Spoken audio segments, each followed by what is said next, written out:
Olá, boa tarde a todas e todos. Um prazer enorme estar com vocês nessa 16ª edição do Encontro Educação e Protagonismo. Muito feliz. Eu sou Flávia Vivaldi, professora pesquisadora, faço parte de um grupo de pesquisas, o GPEM, Grupos de Estudos e Pesquisas em Educação Moral. Trabalho também como professora no curso de pós-graduação do Instituto Vera Cruz, né, a pós-graduação das relações interpessoais na escola, das competências socioemocionais à personalidade ética, e estou hoje e amanhã estarei com vocês nesse papel tão delicado, né, e importante, que é justamente fazer a mediação dos nossos convidados para que as perguntas que vocês, colegas educadores, tragam cheguem até eles e a gente possa ter uma troca bastante produtiva. Nesse momento, eu gostaria de apresentar para vocês a nossa equipe desse primeiro momento. Nós temos a intérprete de Libras, a Kátia Zinek, nós temos o nosso tradutor, Pedro Antoine, e a audiodescritora Nara Monteiro, a quem eu convido nesse momento para realizar a nossa audiodescrição. É com você agora, Nara. Obrigada, Flávia. Nesse momento, na tela de vocês, na janela do YouTube, o fundo é lilás, no canto superior direito está escrito Educação e Protagonismo, 16ª edição. No centro, onde as janelas, onde os participantes aparecem, e no canto inferior esquerdo, a logo da Fundação Educar. É um catavento colorido e abaixo do catavento em preto está escrito Fundação Educar. Quem estava aqui falando conosco e quem me trouxe aqui para falar foi a Flávia. A Flávia é branca, tem cabelos curtos, cacheados, loiros, já com alguns fios brancos, olhos castanhos esverdeados, usa óculos de grau e veste uma roupa branca com estampa estilo indiano, nas cores preto, verde e tons terrosos. Eu, que nesse momento estou preenchendo toda a tela de vocês, sou branca, tenho o cabelo curtíssimo, castanho escuro, já com alguns fios brancos, meus olhos são castanhos, uso um óculos de grau com armação escura, estou sentada, apareço do ombro para cima e visto uma blusa cinza. E nós teremos hoje também o professor Bernardo Toro. Ele tem 75 anos, é mestiço, colombiano, ele tem já poucos cabelos grisalhos, ele tem uma entrada maior no topo da cabeça, olhos castanhos, ele usa óculos de grau com armação no estilo retangular, e ele está vestindo um colete preto sobre uma camisa bege, sentado, ele aparece do ombro para cima, e ele também está usando fones de ouvido branco. Nessa apresentação de hoje, nós temos a audiodescrição, que será feita dessa maneira aberta, temos também a legenda, que está aparecendo em letras amarelas, bem na barra, no rodapé da apresentação, e a intérprete de Libras, que é a Kátia. Ela é branca, tem cabelo liso, comprido abaixo do ombro, castanho com pontas loiras, olhos castanhos, usa óculos de grau, está com uma roupa preta e aparece da altura da cintura para cima. A Flávia está sentada também e está aparecendo da altura do ombro para cima, porque eu tinha esquecido de dizer. É isso, Flávia, com você. Muito obrigada, Nara. É importante a gente informar também que o nosso tradutor, o Paulo Antoine, ele não está aparecendo, ele não vai aparecer na tela, então só haverá a voz dele, né? Por isso a Nara não fez a sua audiodescrição. Bom, e antes de nós apresentarmos, então, o nosso primeiro palestrante, um convidado muito especial, gostaria de situar aqui sobre o nosso evento, né? O Encontro Educação e Protagonismo, esse ano é um evento online gratuito realizado pela Fundação Educar, com o apoio das empresas da Companhia de Pascoal, das Secretarias Estaduais de Educação, Regional Campinas Leste e Oeste, da Secretaria de Patrocínio Minas Gerais, Franca, São Paulo. Então, eu já agradeço a esses parceiros que fizeram o seu esforço e estiveram presentes para a realização desse evento, né? Há 31 anos, a Fundação acredita e promove uma educação plural e protagonista como estratégia de transformação social e econômica. Para que a cidadania plena seja exercida, é preciso garantir que as pessoas se reconheçam como autoras, protagonistas de suas vidas e de suas comunidades, e que possam desenvolver a capacidade de interpretar criticamente o mundo, né, por meio da leitura, que sejam capazes e sejam agentes de mudança para a construção de um futuro melhor. Então, desde 2006, a Fundação Educar organiza o Encontro Educação e Protagonismo, uma ação de fortalecimento e espaço de trocas de experiências entre educadores. A iniciativa tem mobilizado parceiros da Fundação Educar para debater sobre temas como processos de aprendizado, soluções inovadoras, valorização do papel do profissional da educação, ensino público de qualidade, resiliência e cidadania. Ao longo de 15 edições, o evento aconteceu no formato presencial, para educadores de Campinas. Em 2021, em sua 16ª edição, o evento, então, estreia a sua versão online, com a intenção de alcançar educadores de todas as regiões do Brasil, conectando, inspirando e fortalecendo a atuação desses profissionais. A nossa programação é toda gratuita, acontecerá nas tardes de hoje, dia 14, de amanhã, dia 15 de setembro, por transmissão ao vivo no canal do YouTube da Fundação Educar. E é importante que vocês saibam que haverá certificado de participação às pessoas que tiverem interesse e assinarem a lista de presença de cada palestra, que vai ser disponibilizada no chat. Bom, e agora, claro, com muita emoção, com muita honra, eu convido para a nossa palestra da tarde o professor Bernardo Toro, que é membro do Conselho Internacional do Instituto Ethos do Brasil, foi coordenador da Vigilância Cidadã do Fundo de Investimentos para a Paz da Colômbia e consultor do Unicef, Banco Mundial e BID para a América Latina nas áreas de educação, comunicação e mobilização social. É doutor honoris causa pela Universidade Nacional de Cuyo, Argentina, mestre em pesquisa e tecnologias educacionais pela Universidade Javeriana e filósofo da Universidade de San Buenaventura, Bogotá. Em diferentes períodos, foi professor universitário e assessor dos ministérios da Educação e das Comunicações da Colômbia, Brasil e México, entre outros. Professor, é com muita honra que nós recebemos o senhor e temos absoluta segurança de afirmar que as suas palavras e a sua sabedoria vão enriquecer muito a nossa tarde. É com o senhor.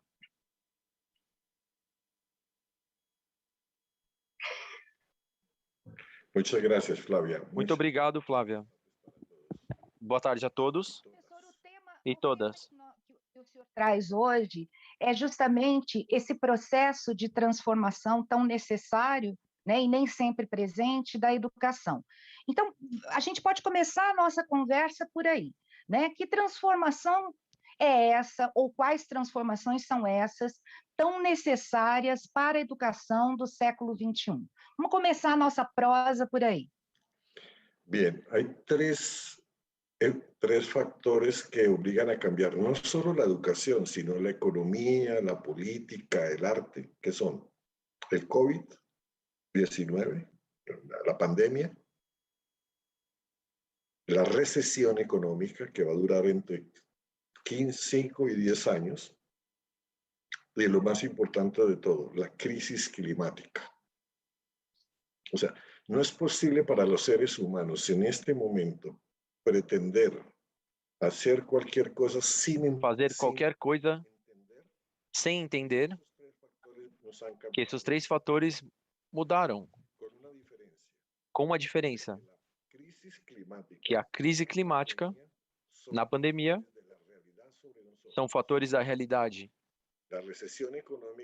A recessão econômica é o resultado do nosso comportamento. Não depende do planeta.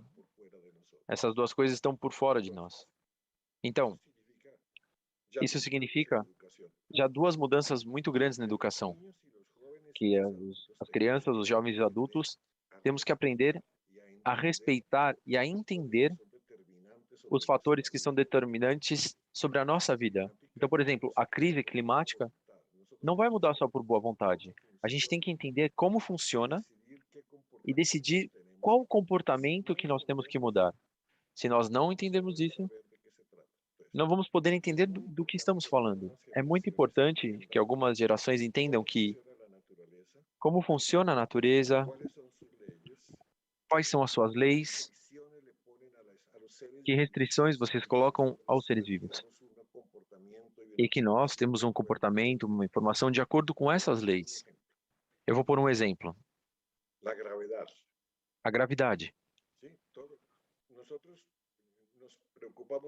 Nós nos preocupamos muito quando uma pequena criança vai num terraço e ele se projeta no vazio. Porque sabemos que a gravidade, que se ele pular, a gravidade vai levar ele. Então temos muita atenção em respeitar as leis da gravidade. E então nós educamos a criança para que ele respeite a gravidade.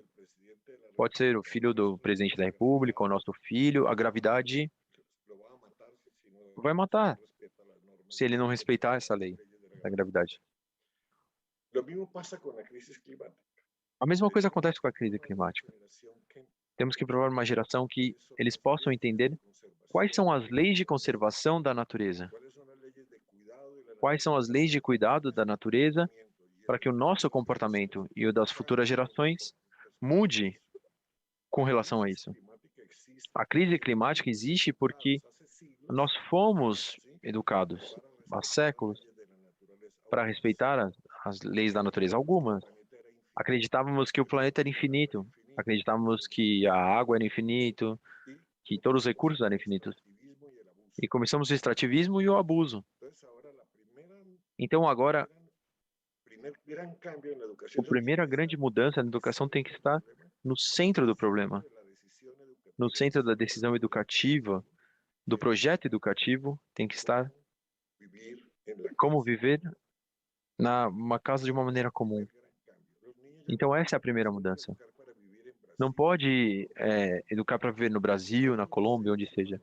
Todos os seres humanos, mas principalmente os jovens, adolescentes, crianças e adolescentes, têm que ser educados de somente um conceito. Vocês vivem numa casa comum. Então é aprender o comportamento de uma casa comum.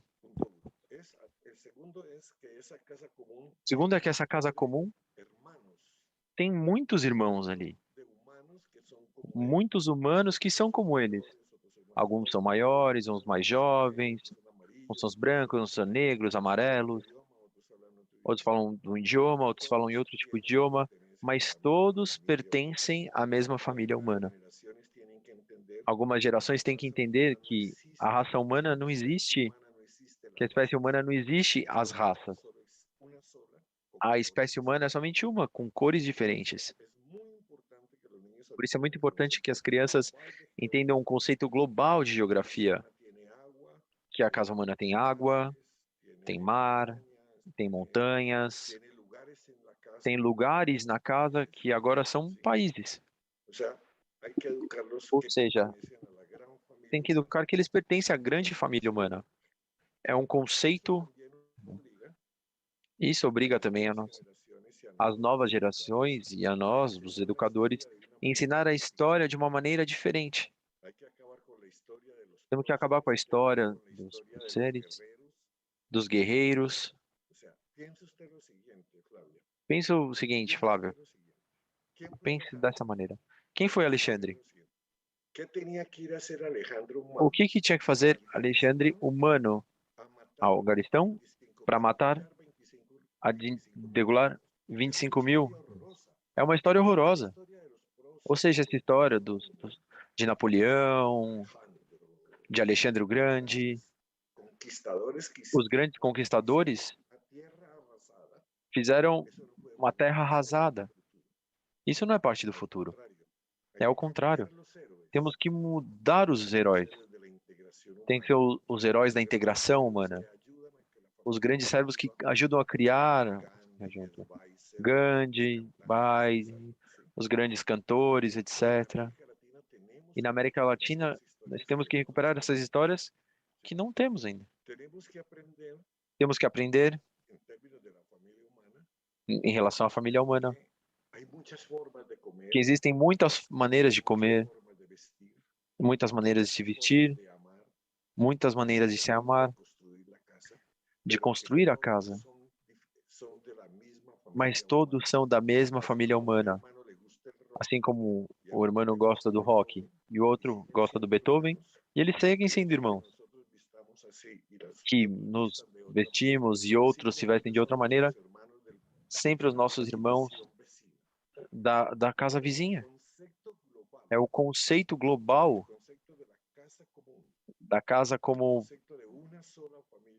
de uma só família humana, num planeta finito, que não existe nada infinito. E como a gente vai conseguir isso?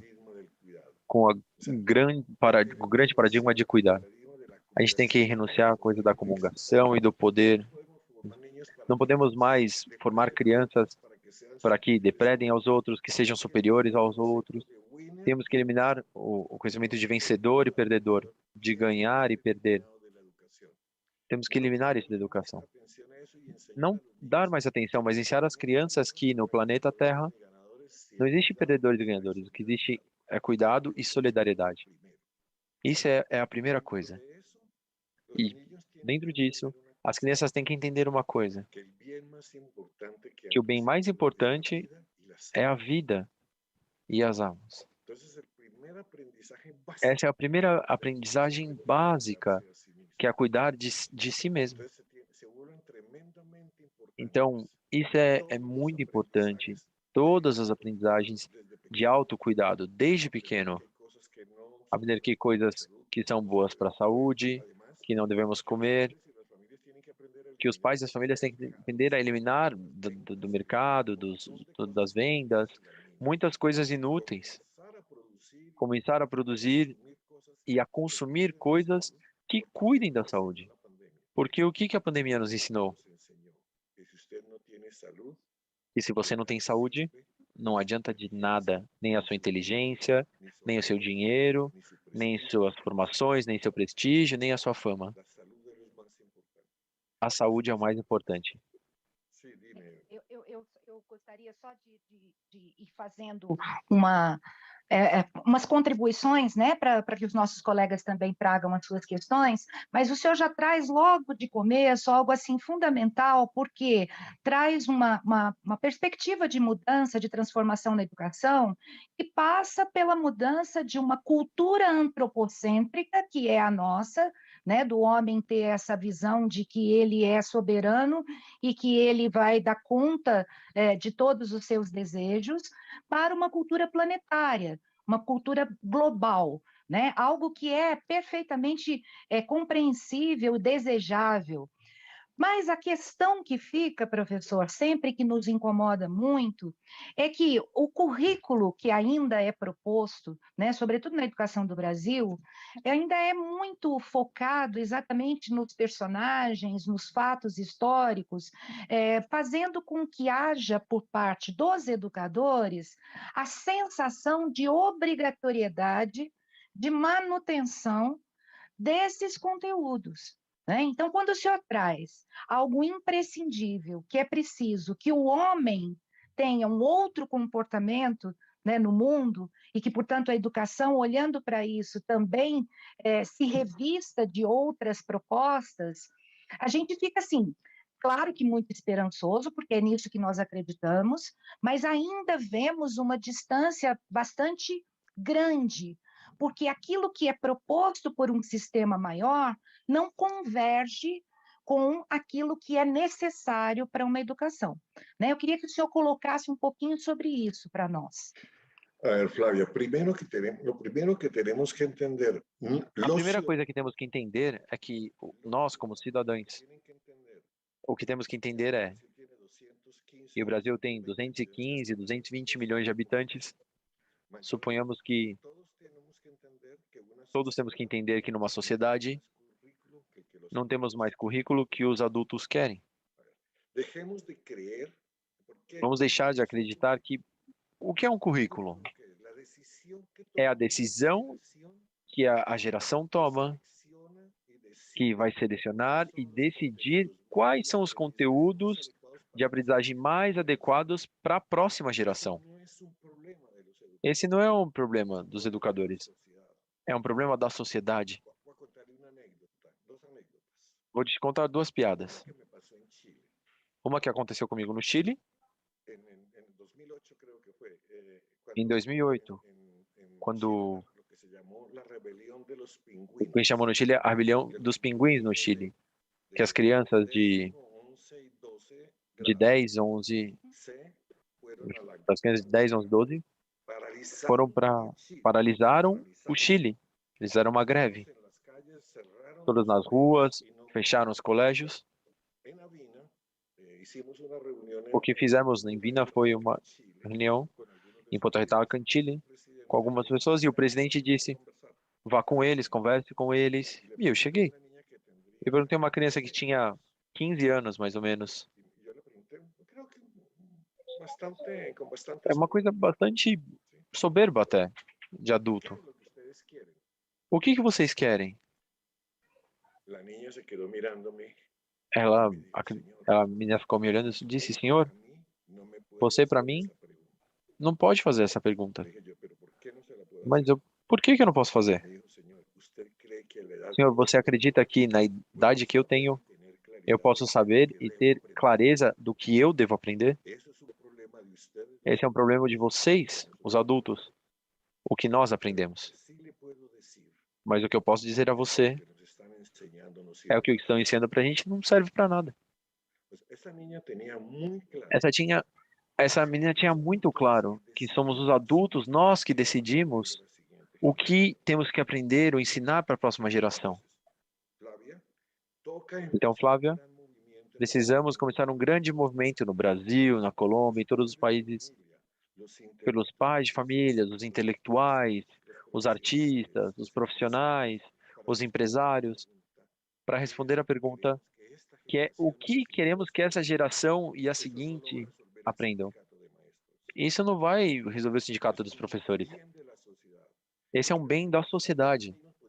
E acho que vocês podem começar um grande movimento aliado com o centro de investigação, com organizações, com essa pergunta, que é que queremos que a seguinte geração aprenda.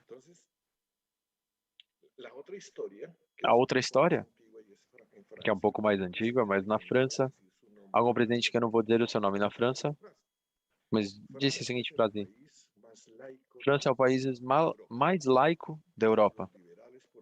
Somos liberais por excelência. Eu vou tirar o ensino de religião das escolas francesas. No outro dia, ele tinha mais de 1 milhão de pais de família protestando com a seguinte frase: o Estado francês é laico, mas nós, os franceses, somos católicos. Disseram para ele: você pode pensar o que queira, mas a história da França não teria explicação se não tivesse o eclesiástico. Então a nossa cultura é cristã e você não vai tirar o ensino da igreja. E essa é a diferença de uma sociedade que sabe e toma para si o que a seguinte geração vai aprender. E aí é interessante porque, assim, o senhor traz agora a necessidade da escuta, né, da escuta que deve ser feita junto aos estudantes, que são os diretamente interessados, né, que são as gerações que estão vivendo a educação e suas famílias. E na nossa realidade no Brasil, esse movimento de escuta, ele se tornou um pouco mais potente agora na pandemia, né, porque houve, de fato, a necessidade das escolas se abrirem para esse movimento de acolhimento e de escuta. Mas isso não faz parte da nossa cultura, né? Ainda existe uma certa resistência por parte da educação de estabelecer, de fato, uma parceria com as famílias. Né? Então, a gente, em geral, tem sempre essas duas instituições, escola e família, muitas vezes como adversários.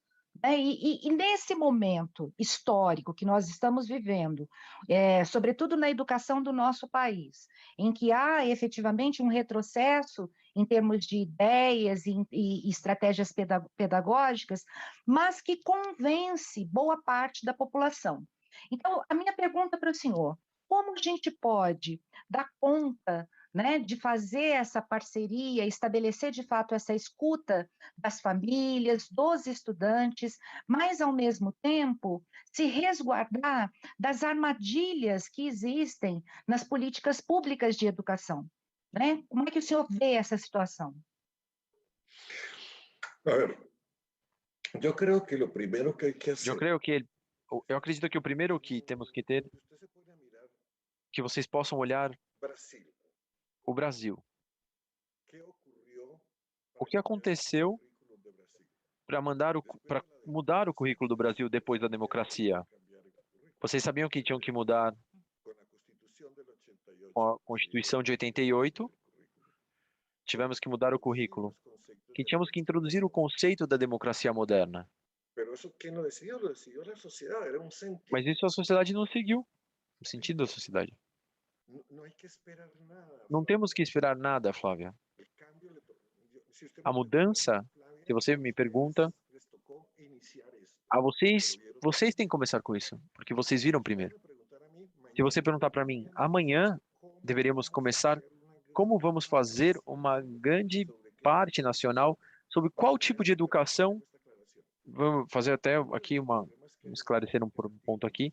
Um dos problemas que temos na América Latina, e esse é igual para todos os países, talvez menos em Cuba, historicamente, a América Latina é da colônia, da educação, foi um privilégio.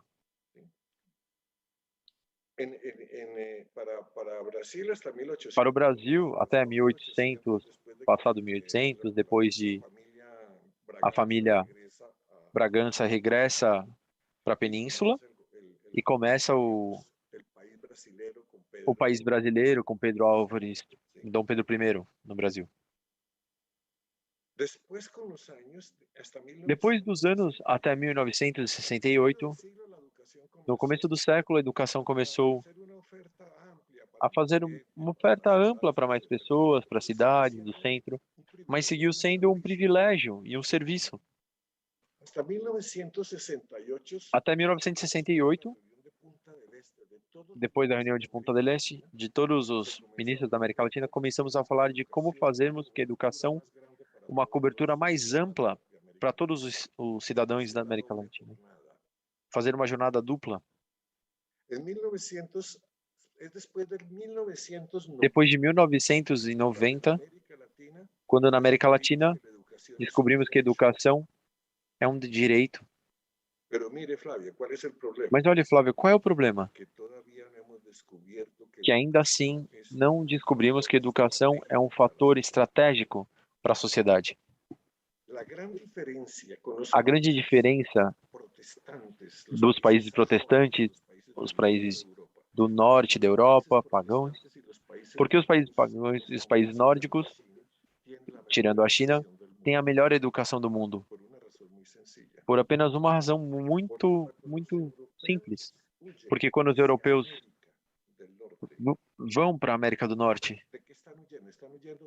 do que eles estão fugindo? Da perseguição católica.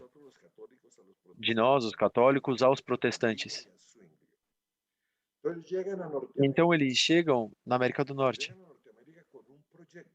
com um projeto. E esse projeto qual era? A liberdade de poder ler a Bíblia sem nenhum sacerdote, com a livre interpretação de cada um. E o que isso significa? Que quando chegam na América do Norte, os peregrinos chegam à Alemanha, à França, alemães, suecos, dinamarqueses, croatas, sérvios. Eles nem falavam o mesmo idioma. Eles não tinham os mesmos costumes. Mas somente um projeto eles tinham. A liberdade de consciência. Porque a liberdade de consciência que tem a democracia, demos a Lutero. Eu sou católico, mas devemos sim a luta. Mas o que aconteceu? que o primeiro que as comunidades migrantes fizeram, tanto na América como no norte da Europa, que o que temos que fazer para que todos possamos ler e discutir a Bíblia? Se queremos ser uma nação, temos todos que aprender a ler e escrever muito bem. Eles não fizeram escolas para ensinar, fizeram escolas para ser possível um projeto de nação. Então, a educação não nasceu como um privilégio, nem como um serviço ou como uma cultura. Nasceu como uma estratégia de nação, como uma estratégia que levou a um projeto. Então, a pergunta é essa. A América Latina, Brasil, que é a metade da América do Sul, e todos os países da América Latina, a gente tem que fazer essa pergunta. Fazemos parte de um projeto global. Olhem. E qual a parte do projeto global? Grande parte do planeta vai vai viver aqui na América do Sul. Por quê? Porque a América do Sul, junto com a Rússia e com a Mongólia, são as grandes reservas verdes do planeta.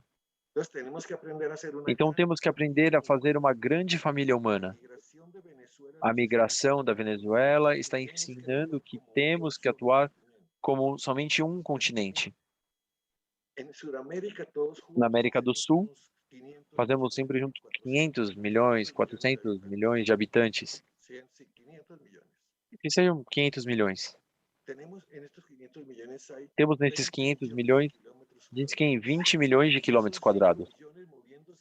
Que são 5 milhões só na América do Sul. Isso não é nada. E fizemos, nossa, o que está acontecendo? Porque não temos o sentido de fraternidade. Que falamos a mesma língua, a mesma tradição cristã, falamos o mesmo conjunto de valores e coisas amazônicos, simbólicos, e assusta que os venezuelanos, mas temos o que preparar para que todo o Pacífico Sul, tudo que é Pacífico Sul, Indonésia, vai vir para a América, porque isso vai acabar conforme os níveis vão subindo, vai ficar inundado e eles vão vir para a América. Esses não são problemas do educador, é um problema de sociedade completa. E vocês têm que começar, se você me pergunta qual seria o maior problema, esse seria esse.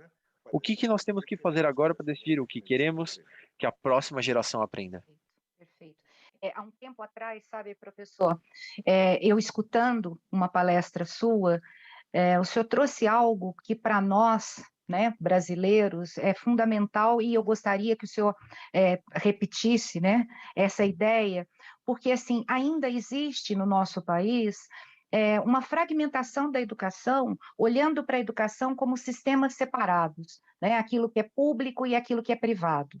E aí, diante desse cenário da pandemia, as desigualdades sociais que aumentaram muito e colocaram essa distância entre esses dois sistemas ainda mais evidente.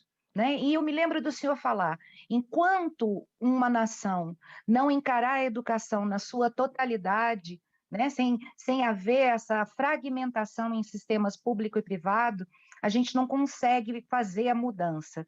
Queria que o senhor retomasse essa ideia, porque entre nós educadores é muito natural a gente viver a realidade, por exemplo, de trabalhar de manhã para o sistema público e à tarde para o sistema particular.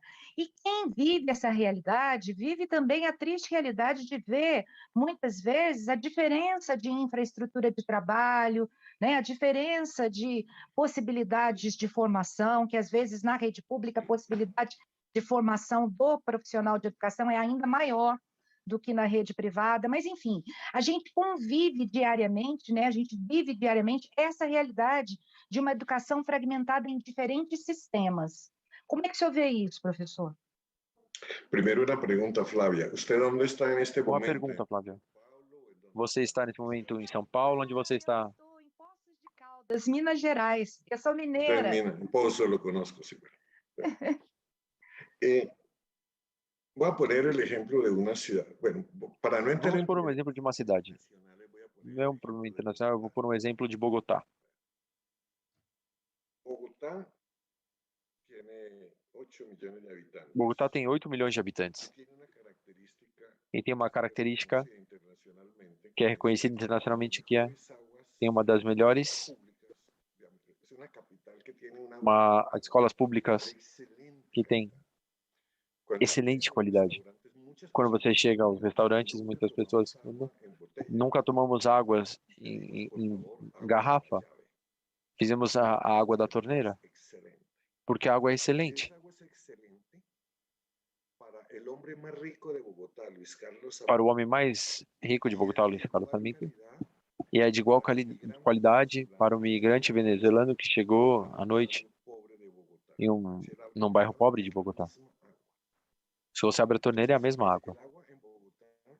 A água em Bogotá é um bem público, porque é da mesma qualidade para a pessoa mais rica e para a pessoa mais pobre de Bogotá. Esse é um bem público, que está feito para que todos possam viver dignamente, e você vai distribuir para todos de uma maneira igual. Rico, pobre, branco, migrante, imigrante. Esse é um bem público. A educação devia ser o mesmo que a água. Deveria ter a mesma qualidade. Recebe o filho do presidente do banco, União, que aqui recebe o migrante que chegou à noite, imigrante, a Belo Horizonte, por exemplo. O que acontece?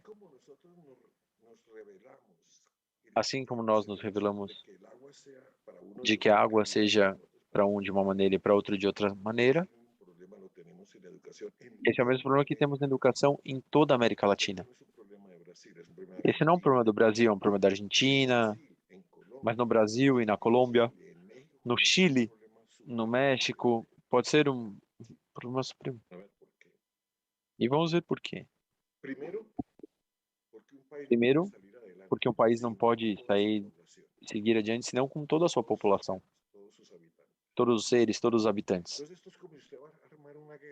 Então isso vai acabar gerando uma guerra que tem muitos lados. Então funciona muito bem para 50 mil e muito mal para 50 mil. E depois você junta tudo isso para ganhar a guerra. E o mais provável é que você vá perder essa guerra. Porque os valentes vão morrer daqueles que não estão. Os bem treinados vão morrer por conta dos que estão mal treinados. Então essa guerra nunca vai ser ganha. E isso é o que estamos fazendo. Estamos desperdiçando metade ou mais da metade da capacidade da nossa sociedade por ter muitos sistemas. Temos o privado, que é uma qualidade diferente, porque essa ideia que a educação privada é melhor que a educação do Estado é uma ideia que você não pode sustentar com estudos que foram feitos em Chile, na Colômbia, na Costa Rica. Faz um tempo já que eles fizeram, mas pegamos crianças, faz uma matriz, classe alta, classe média, classe baixa, cortado por colégio público e colégio privado, e vamos tomar a prova do Estado. E fazemos a comparação. Em nenhum país existe do público e no privado. E onde a diferença? Em todos os países que são a favor do Estado. Por quê? Porque você conhece os 3 ou 4 colégios de alta qualidade do setor privado.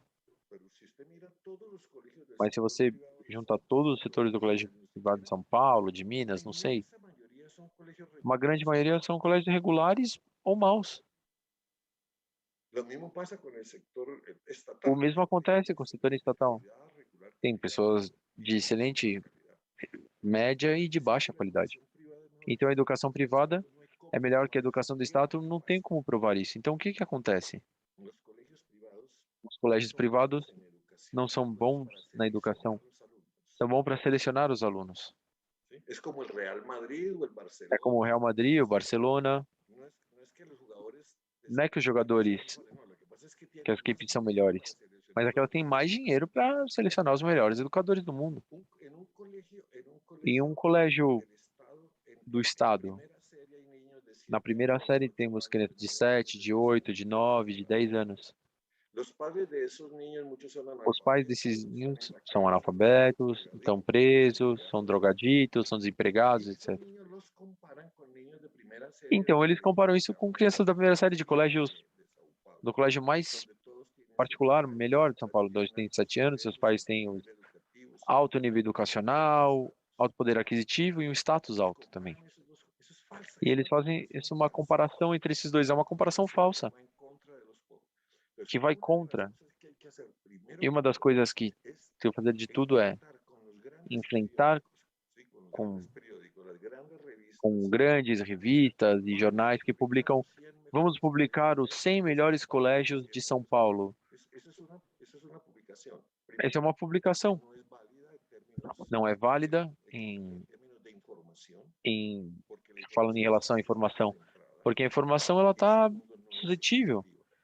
Esse mundo não é equalitário. Quando desacreditamos na educação do Estado, os únicos prejudicados são os filhos dos pobres, porque os filhos dos pobres não podem redirecionar o que a escola diz. Então, o que acontece? Por isso é tão importante que os líderes entendam o seguinte, que por mais que eduquem os filhos de seus colégios particulares, eles vão perder grande parte do potencial, porque os filhos deles vão ter que trabalhar ou vir com os filhos dos outros. Esses outros não é tão bem educado, eles vão ter muitos problemas. Vamos terminar do que tivemos por prover uma grande educação para nossos filhos, eles não trabalham no nosso país, vão trabalhar em outros países. Acaba indo embora, né? Se essas crianças estiverem aqui em torno de educações de altas escolas particulares ou privadas, seria melhor. A outra prova, faz alguns anos, um ministro de educação da Colômbia me perguntou qual a melhor maneira de avaliar o sistema público. Isso é muito simples. O dia que todos os professores do estado, do município, tenham seus filhos em colégios estaduais, nós teremos a melhor educação do país. E essa é uma decisão que a sociedade tem que tomar.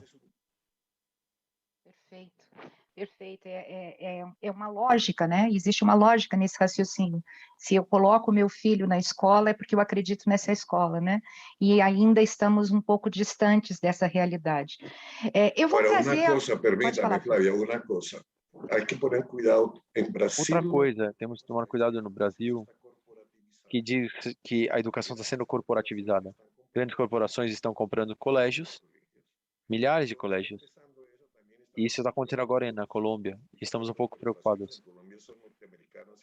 São corporações americanas ou europeias para marcar tendências educativas privadas, não do Estado. Então, à medida que a educação vai sendo mais corporativizada, o projeto do país está fora do jogo. Eu diria o fracasso. Vai haver um projeto de país corporativo, privado. Eu não diria fracassar, mas tem uma coisa de projeto corporativo privado, dependendo da corporação que tome. Uma cultura excludente, né, professor? Uma cultura que não... Sim, os que vão, nós que vamos mais sofrer com isso. Porque senão os nossos colegas que estão acompanhando já trouxeram várias questões e eu vou trazer algumas para o senhor, tá bom? Bom, existe aqui uma dúvida por parte da Kátia, que fala o seguinte: até que ponto as indústrias, por exemplo, vão abrir mão das embalagens de plástico em prol do meio ambiente, da preservação do planeta? Né? Quer dizer, qual que é o real interesse da espécie humana em preservar o ambiente em que vivem, se de fato a ideia do lucro, né, a ideia do mercado financeiro é muito mais preponderante na vida das pessoas, no cotidiano, do que propriamente essa ideia de preservação da vida, preservação do planeta? A ver, duas coisas. Duas coisas. Uma, eu acredito que o mundo descobriu uma coisa que é o poder das mulheres.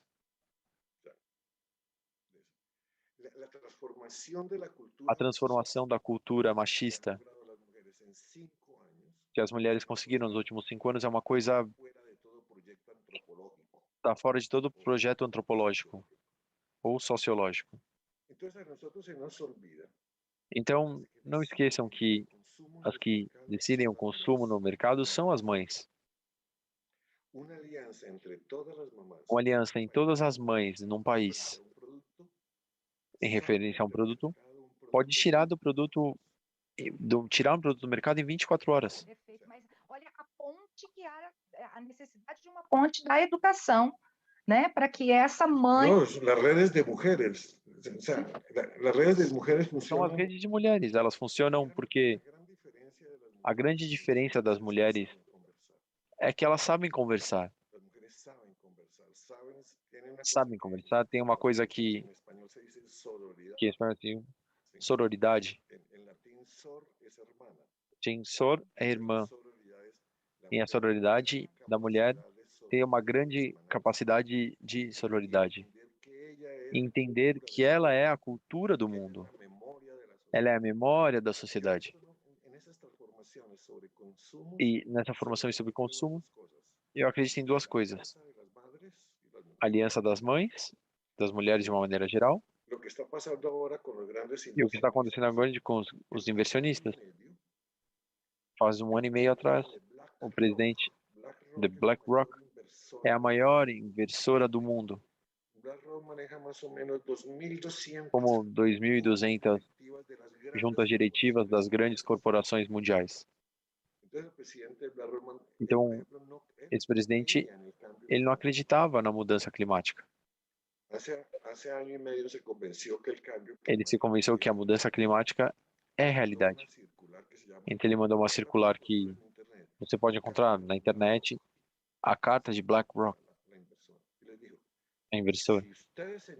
Se vocês, senhores, companhias que estamos financiando, não comecem uma gerência corporativa em favor do meio ambiente, simplesmente eu vou sacar o dinheiro, o investimento. Em todo o mundo começou a falar, então, da gestão corporativa ambiental. Essas são as duas armas das mulheres e as mulheres a dizerem às crianças. Porque as crianças são os grandes pedagogos. Exatamente. E o quanto muitas vezes eles sabem e conseguem vislumbrar, né, a realidade com mais clareza do que muitos de nós, né? Nós temos uma outra pergunta aqui, professor, que traz o seguinte: o que o senhor pensa sobre o ensino híbrido na educação como forma de aprimorar a aprendizagem? É interessante porque o ensino híbrido não é algo recente, mas ele tomou uma força muito grande agora também nesse período de pandemia, porque abriu possibilidade efetiva, né, de trabalho para os docentes, mas a gente sabe que não é uma discussão recente, né? Então, qual é a sua visão sobre a adoção do ensino híbrido já como estratégia pedagógica, agora definitivamente? Pensemos lo siguiente. Pensamos o seguinte. Pensa como ensinar matemática. Eu não sei qual é o livro mais famoso, ou o texto escolar pedagógico de ensino de álgebra que temos no Brasil, na Colômbia. É chamado Baldor. De geração em geração, todo mundo estuda esse texto, e é verdade, que faça bem essa matéria, que você vai bem, vai aprender muito bem álgebra. É um texto muito antigo, o pedagogo que fez é cubano. Chegou na Colômbia e é um livro imbatível. Uma coisa, o que é um livro? O livro é o conhecimento colocado no objeto. Você sabe muito dos gregos. Você sabe muito dos gregos, mas sabe pouquíssimo dos indígenas que viveram no solo que você está pisando nesse momento. Por quê? Porque eles não sabiam colocar o conhecimento num objeto. Então, o grande problema das culturas amazônicas, e tirando os maias, não tinham escritura, não tinham formas de pôr o conhecimento nos objetos. Então, uma coisa é, qual é a vantagem de colocar o conhecimento num objeto? Primeiro que o conhecimento no objeto supera a morte. Uma vez que você escreveu um livro, uma vez que você transcreveu tudo, o ator pode morrer e está aí registrado num objeto. Os objetos superam o tempo. Outros são orgulhosos que você pode transmitir, os saberes que você pode transmitir. Todos os saberes que você tem no tempo, como a música somente existe enquanto ela seja produzida. É o mesmo que fazer uma conversa, ela que só existe enquanto ela está sendo produzida. Se você grava, isso é uma gravação. Mas você só vai voltar a ser uma conversa quando você reproduz essa música. Existem coisas que podemos conservar no objeto e coisas que só podem viver no tempo. Podemos aprender com o tempo. Mas existem coisas que só podemos saber por experiência interativa entre as pessoas. Então o problema está resolvido faz tempo. Buscamos maneiras pedagógicas para conseguir conservar o bom conhecimento. Bons sistemas de comunicação para saberes que podemos gerenciar à distância e decidir, conhecer e desenvolver os saberes que só podemos aprender por experiência espaço-temporal. Como os meus netos dizem para mim, eu pergunto a eles, eu tenho netos adolescentes de 18, 19 anos. E como estão as namoradas? Me dizem, vô, como vamos saber? Faz muito tempo que não nos beijamos.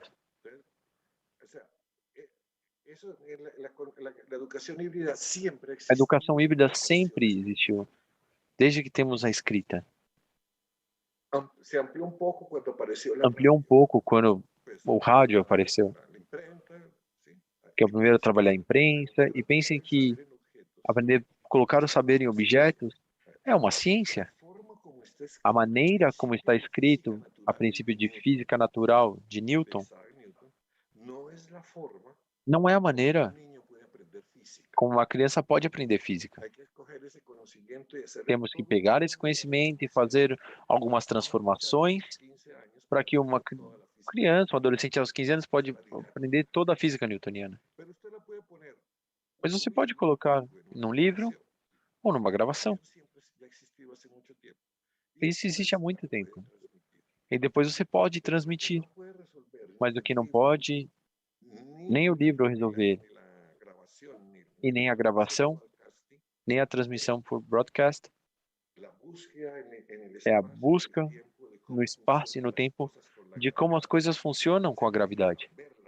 Sentir, ver, medir. Você não pode fazer isso através do texto. Coisas que não podemos aprender se não temos experiência espaço-temporal. E o ideal é que todos os 3 níveis tenham que ser feitos de uma maneira E aí isso com eu trago excelência. algo que é fundamental, porque acaba sendo, voltando para a figura do professor, essa grande responsabilidade de pensar, né, de refletir, de planejar intencionalmente aquilo que é o seu fazer diário. Né? Então, a gente sempre defende que cada um de nós, quando entramos numa sala de aula, seja virtual ou presencial, a gente precisa ter muito claro quais são os nossos objetivos, né, professor?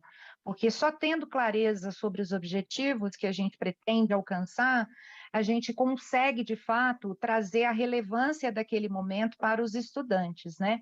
Então, a questão do ensino híbrido passa por aí. Não pode ser visto como algo que vai resolver todos os problemas, mas também não pode ser descartado. E a mediação desse processo ainda é algo que precisa ser muito bem pensado pelo professor. Claro que dando escuta para os estudantes.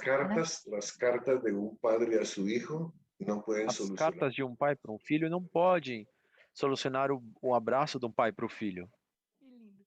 Vou trazer mais algumas perguntas para o senhor. O nosso tempo, infelizmente, já está terminando, mas tem algumas questões aqui que eu vou até fundi-las, porque o pessoal está perguntando, professor, muito sobre a questão assim da adoção ainda desse modelo meritocrático, em um momento em que o senhor coloca a educação colaborativa ou cooperativa como uma instância maior, né, para que a gente, de fato, tenha essa educação que vislumbre uma cultura global, há necessidade de mudar a qualidade das relações, né? Mas a meritocracia ainda é muito presente. Como é que o senhor vê isso, professor? A ver, la meritocracia, el famoso, la A famosa idea meritocracia, a famosa ideia da meritocracia, de la mente guerrera, la e a inteligencia questão é guerrera. muito guerreira, inteligência guerreira. O sea, una de las cosas Uma das que hemos coisas olvidado es que en Occidente que tomamos eso y esquecemos es é que o malo. Ocidente tomamos isso, que é uma aprendizagem isso. Que la inteligencia es un bien privado Entender que a inteligência é um bem que está privado, hecha para dominar a otros que está feita para dominar os y outros, que se expresa se que é expresa expressa em conscientes intelectuales. conscientes intelectuais. Hay un dicho aquí en Colombia que dice, a usted lo contratan por las Vocês contratam aptitudes, pelas aptidões sacan de la empresa por las e vocês tiram e você é sacado de uma empresa pelas atitudes. Uno de los problemas que hay es que la inteligencia Um dos problemas que guerrera temos é que a inteligência guerreira, a de IQ, inteligência de QI, literalmente, que está é uma basada inteligência que está embasada en la acumulación, no paradigma da conversão do poder. y eso tiene esas consecuencias. O sea, E isso vai tendo as usted forma una consequências, ou inteligencia seja, guerrera, tiene de uma maneira, a inteligência guerreira hecha para tem uma dominar, inteligência hecha para eliminar feita para eliminar y hecha para ganar a e toda para costa. ganhar, a todo custo. Entonces nace la competencia del Então, mercado, você faz uma competência no tengo más mercado, plata, que é más como eu tenho mais dinheiro, mais sobre el poder, dinero, como cómo eu posso logro cuidar do meu conquistar a la dinheiro, mujer más como famosa, eu posso conquistar a mulher mais famosa, que es e etc. distinto de la Que é inteligencia distinto da altruista. inteligência altruísta. La inteligencia altruista A inteligência altruísta preguntas faz fundamentales, parte de que perguntas tiene fundamentais. que aprender a saber quién soy yo, Tem que aprender quem sou eu, autoconhecimento. ¿sí? ¿Cómo me voy a comportar Como eu vou en me función comportar de no hacerle daño a otro em con relação mi não educación? fazer mal ao outro? ¿Y cómo le doy y le aporto a los demás lo que E yo como soy, eu vou poder autoestima? ajudar os outros no que eu sou? É autoestima. Esa inteligencia Essa inteligência tiene dos altruísta cualidades, que es tem duas aprender a qualidades, pedir que é ayuda aprender a pedir y ajuda, aprender a dar ayuda. aprender a dar Esas son ajuda, dos cualidades que fundamentales de são as una duas qualidades persona en el fundamentais de futuro. uma pessoa Los do líderes del futuro. futuro no son los Os que líderes do saben mucho. futuro não são os que sabem muito. Todo está en Internet. Tudo está na No se internet. preocupen. Não se Lo preocupem. que no está en Internet O que não está na es la internet solidaridad, é a sororidade, la compañía del otro, a companhia do saber outro, pedir ayuda, saber saber pedir dar ajuda, ayuda. saber Por dar ejemplo, es ajuda. muy fácil Por exemplo, casarse. é muito fácil casar. Lo que es difícil O es que é encontrar a difícil la compañera de la é vida. encontrar a companheira por uma vida toda. ¿Ya? Es muy fácil saber muchas É cosas, muito fácil saber muitas coisas, pero es muy difícil decir mas é muito difícil dizer tengo miedo tenho medo y que lo pueda decir con seguridad e que você possa dizer com y que me segurança van a de que responder sin juzgar. me vão responder sem me acusar. Pues, pero eso depende de los adultos. Mas isso vai depender muito dos adultos. Lo siguiente, Vamos la entender o educación seguinte: existe a educação porque el existe conocimiento no porque es o natural conhecimento del ser não humano. é natural do Si ser el humano. conocimiento fuera como la Se o respiración, conhecimento no fosse como a existirían los respiração, sistemas não educativos. existiria os sistemas de educação. Lo que es natural es la O que é tendencia a natural é a conocer. tendência em Pero todo conhecer. conocimiento, la forma Mas como todo me conhecimento, a relaciono, forma como como pienso, eu como me lavo, visto, como eu como me penso, como eu dedico, visto, como eu es caminho, como eu aprendido. vivo, eu Alguien me lo aprendo. enseñó o yo lo Alguém aprendí me imitando. ensinou ou eu aprendi imitando alguém. Entonces, una sociedad no sabe Uma más de lo sociedade que los não adultos sabe quieren que mais do la que os siguiente adultos generación. queiram que a seguinte geração Lo que saiba. sí se puede decir es O que que el podemos dizer planeta, aqui la que o planeta, limitación del a planeta, limitação la do planeta, situación de la vida en este momento, a situação da vida no nesse permite momento la inteligencia não guerrera. admite a inteligência guerreira. Pero eso tiene un problema en la Mas isso tem um evaluación. problema na El questão de gran factor avaliação. de O cultivador grande de la fator de inteligencia cultivador da guerrera, inteligência el factor guerreira, de la cultivación de o la grande fator da meritocracia se cultivação da llama meritocracia evaluación. chama-se avaliação.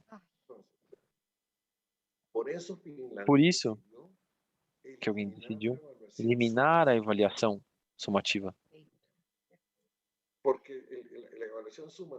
A avaliação sumativa é o grande, primeiro que é o grande poder do educador.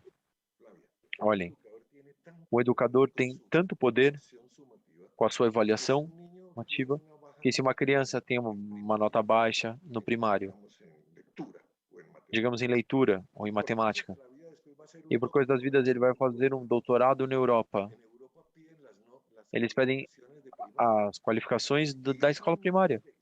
E essas notas, se são baixas, podem impedir que as pessoas tenham um doutorado. O poder do educador é muito alto com a avaliação. Então, nós não colocamos atenção suficiente. Mas, vejam, por que a Finlândia decidiu sair da avaliação sumativa e ter a avaliação probativa? O que é? O que significa isso? A capacidade de dar feedback para o aluno. Preparar os professores 6 anos para a mudança. Ou seja, fizeram em 2010, para começar em 2020, e eles trabalharam desde 2013, 2014 com todos os educadores. E o que eles descobriram? Que formar educadores com avaliação probativa é muito difícil. Porque dar feedback positivo. Uma coisa é quando você está ensinando frações a uma criança e ele não aprende. Você nota que ele não atende. Se você acreditar na avaliação sumativa, vai pôr uma nota ruim para ele. Se você, uma avaliação provativa, a pergunta é distinta. Como é a forma de pensar dessa criança que ele tem dificuldades para entender frações? Qual a estratégia que eu tenho que utilizar para poder melhorar como ver a realidade para que ele possa aprender frações? E esse é um outro nível. Trouxe algo que nós poderíamos fazer aqui mais muitas horas de discussão, que é, de fato, ressignificar a avaliação. Né? Enquanto nós adotarmos esse modelo de avaliação, sobretudo agora que a gente está no momento de retorno às aulas presenciais, né? Estamos com um grande desafio de trazer de volta os nossos estudantes que evadiram nesse período. Uma coisa, Flávia. Diga lá. A única razão por Mas só dizer uma coisa, a única razão por que existem os educadores num país é porque o único é o que provê um grande valor, que se chama aprendizagem. Cada vez que um aluno fracassa, o problema não é do aluno, o problema é do profissional da educação. Ou seja, os educadores nós temos que ter, assim como pedimos aos médicos que cuidem da saúde, pedimos aos biólogos e aos geneticistas que consigam as vacinas, o grande patrimônio, o grande valor de um educador na sociedade não é a classe. Não é nem ir até a escola. É a aprendizagem. A grande pergunta é, o que queremos que a próxima geração aprenda? E o grande instrumento que temos é o sistema educativo, o sistema educacional. E os profissionais aliados com os pais de família para que isso seja realidade são os educadores. Um país começa a ser muito sério em educação quando não culpa o aluno do fracasso. Nossa, professor, eu acho que essa sua fala coloca para nós assim um momento, infelizmente nós temos que encerrar essa nossa conversa, mas o senhor acabou fechando com a chave de ouro inesperadamente, sem que houvesse a pergunta, porque o senhor traz para nós algo que o nosso público que está nos acompanhando já tinha perguntado: o que fazer agora em sala de aula, né, com esse menino que passou tantos meses distante, sem condições, né, de estar em conexão com a escola? Eu acho que a sua resposta foi dada, né? Acho que a sua resposta foi dada, que não são os nossos estudantes que terão dificuldades de não aprender. Seremos nós, os educadores, que temos o grande desafio de viabilizar a aprendizagem. Né? Então, assim, eu gostaria que o senhor fizesse a sua fala de encerramento, deixando essa inspiração. porque o que nós queremos com esse evento é isso, sabe? Também isso, professor, é ter a inspiração suficiente para voltar para o nosso dia a dia com os nossos estudantes. Brasil tem mais ou menos 2 milhões de O educadores. Brasil tem mais ou menos 2 milhões de educadores. Não existe nenhuma profissão em Brasil Não existe nenhuma profissão parecida que tenha esse número de profissionais. Nenhuma. É a única profissão que está esparçada, que está por todo o país. Não existe nenhuma profissão que esteja no último canto da Amazonas ou no último canto do Amapá, mas o educador está lá. Os educadores não têm os melhores salários do Brasil, mas também não têm os piores salários. Em toda a América Latina está num nível médio.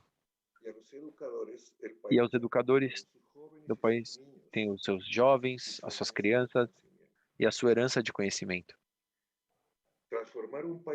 Transformar um país, basta que os professores estejam de acordo com o que está proposto. Mais simples ainda. E eu digo isso por experiência. Quando um colégio, uma escola de 1.000 a 2.000 alunos, os professores têm 1.000 alunos, terão 65, 70 educadores. Se tem 2.000, tem uns 100, 120. Se 120 professores de uma escola de 2.000 alunos, da primeira até o segundo grau, ensino médio, se colocam de acordo, vamos fazer tudo que todas as nossas crianças tenham êxito na aprendizagem. Sempre eles vão conseguir, sempre. Mas isso parte que eles aceitem que são profissionais.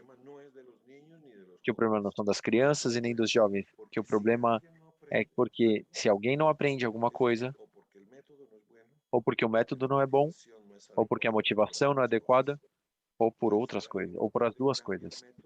Se alguém não aprende, mude o método, mude a motivação, ou mude os dois. Muito obrigado. Muito obrigada. Gratidão por esse momento, gratidão por suas palavras, por sua sabedoria.